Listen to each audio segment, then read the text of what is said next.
ጤና ይስጥልን ክቡራን የዩቲዩብ ቤተሰቦች፣ የሰዓቱን አጫጭር መረጃዎች እየቀርብ ያለው እስከ ፍጻሜው አብራችሁን ቆዩ።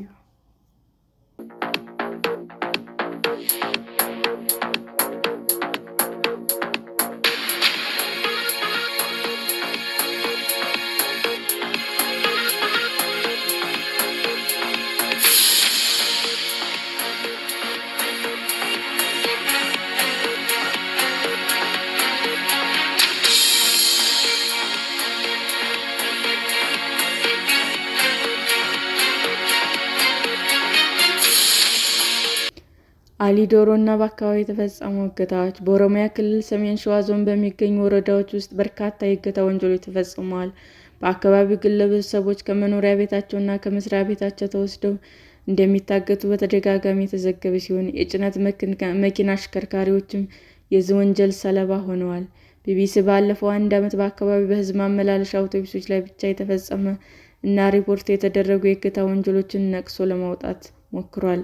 ግንቦት 2 2016 ዓ.ም ከአዲስ አበባ የተነሱ በተለምዶ አባዱላ በተባሉ የሕዝብ ማመላለሻዎች እና በሌሎች ተሽከርካሪዎች ተሳፋሪው የነበሩ 29 መንገደኞች በኦሮሚያ ክልል ሰሜን ሸዋ ዞን ሙኩ ጥሬ ከተማ መግቢያ ላይ ታግተው መወሰዳቸው ተዘግቧል።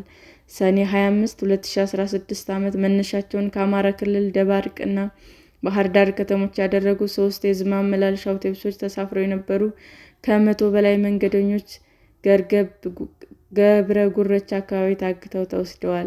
መጋቢት 8 2017 ዓ.ም ከ50 በላይ መንገደኞችን አሳፍሮ ከአዲስ አበባ ወደ ደብረ ማርቆስ ሲጓዝ የነበረው ፈለገ ጊዮን የተባለው ዘመናዊ አውቶቡስ አሊዶሮ አቅራቢያ በጥይት ተመቶ ተሳፋሪዎች ታግተው ተወስደዋል።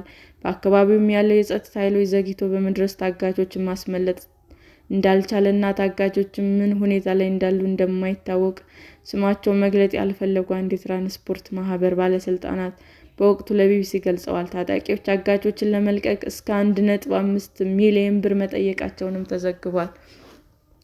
መጋቢት 13 2017 ዓ.ም በኦሮሚያ ክልል ሰሜን ሸዋ ዞን ከጎሮፎ ከተማ ወጣ ብሎ በሚገኝ ስፍራ ወደ አዲስ አበባ ሲጓዙ የነበሩ 2 ሃይሩፍ ተብለው በሚጠሩ መለስተኛ የሕዝብ ማመላለሻዎች ሲጓዙ የነበሩ 40 ያህል ተሳፋሪዎች ታግተው ተወስደዋል። በወቅቱም አንድ አይሱዙ መኪና ከታጣቂዎች ለማምለጥ ሲሞክር ተገልብጦ በተሳፋሪዎች ላይ ጉዳት መድረሱ ተገልጿል። መጋቢት 27 2017 ዓ.ም ከአዲስ አበባ ወደ ደብረ ማርቆስ 56 መንገደኞችን አሳፍሮ እየተጓዘ የነበረ አገር አቋራጭ አውቶቡስም ቱሉ ሚልክ ላይ ጥቃት የተፈጸመበት ሲሆን ተሳፋሪዎች ታግተው ተወስደዋል። በጥቃቱ ቢያንስ 6 ተሳፋሪዎች ተጎድተው የረዳቱ ሕይወት ማለፉንም የትራንስፖርት አሰሪዎች ፌዴሬሽን ፕሬዝዳንት ለቢቢሲ ገልጸዋል። በኢትዮጵያ እገታ እንደ ወረርሽኝ የተስፋፋው መቼ ነው?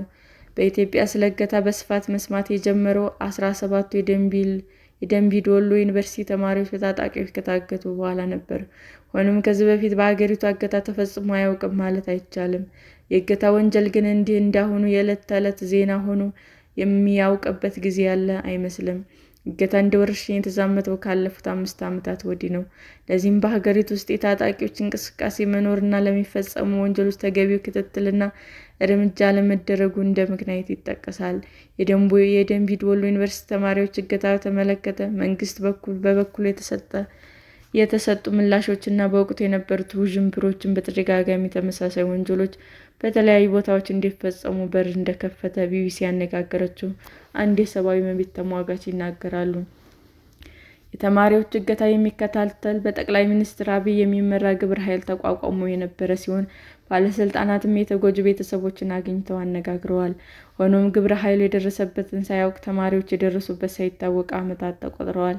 የኢትዮጵያ ሰብአዊ መብቶች ተሟጋቾች ማዕከል ዋና ዳይሬክተር ያሬድ ኃይለማርያም እንደሚሉት አጋች የሚባሉት አካላት አንድም ጊዜ ለፍርድ አልቀረበባቸውም።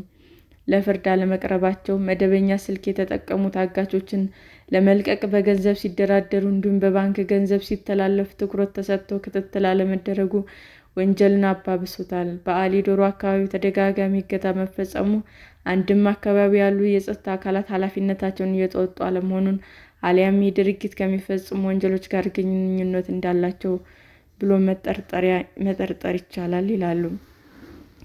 ይህም ይህም የሕግ መላላት መኖሩንና መንግስት የሕግ የበላይነትን እያስከበረ አለመሆኑን የሚያመለክት እንደሆነም የሰብአዊ መብት ተሟጋቾች ይናገራሉ።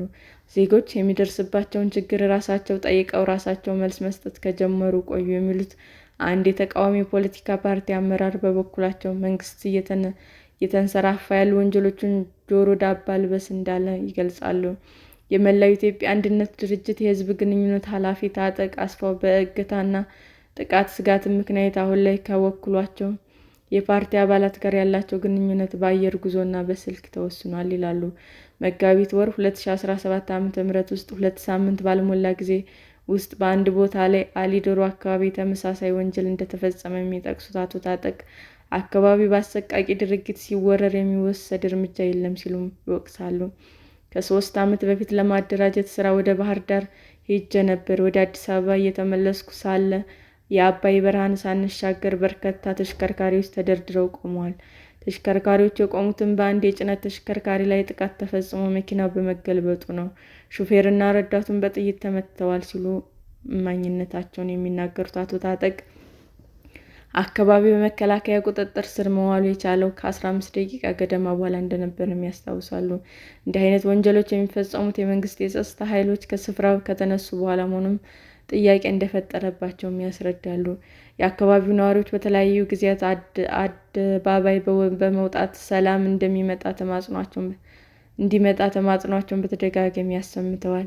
በኢትዮጵያ የአሜሪካ ኤምባሲም በኢትዮጵያ ውስጥ ገንዘብ ለማግኘት እየተፈጸሙ ያሉ ሰላማዊ ሰዎችና የተማሪዎች እገታዎች እንዲቆሙ ጥሪ አቅርቧል። ሰኔ ወር መጨረሻ ላይ የተፈጸመው የደባርቅ ዩኒቨርሲቲ ተማሪዎችም እገታን ተከትሎ አምባሳደር ኤርቪን ማሲንግ በኦሮሚያና በአማራ ክልሎች በተደጋጋሚ የሚፈጸሙት እገታዎች እየተካሄዱ ያሉት ግጭቶች ምን ያህል ወንጀለኞችን እንዳደፋፈሩና የሕግ የበላይነትን እንዳዳከሙ ያሳያል ብለዋል። መንግስት በተለያዩ ጊዜያት በታጣቂ ቡድን ላይ እርምጃ እየወሰደ እንደሆነ ሲገልጽ ቢቆይም በተለያዩ አካባቢዎች በሰላማዊ ሰዎች ላይ የሚፈጸሙ ጥቃቶችና እገታዎች ላይ ማስቆም ግን አልቻለም።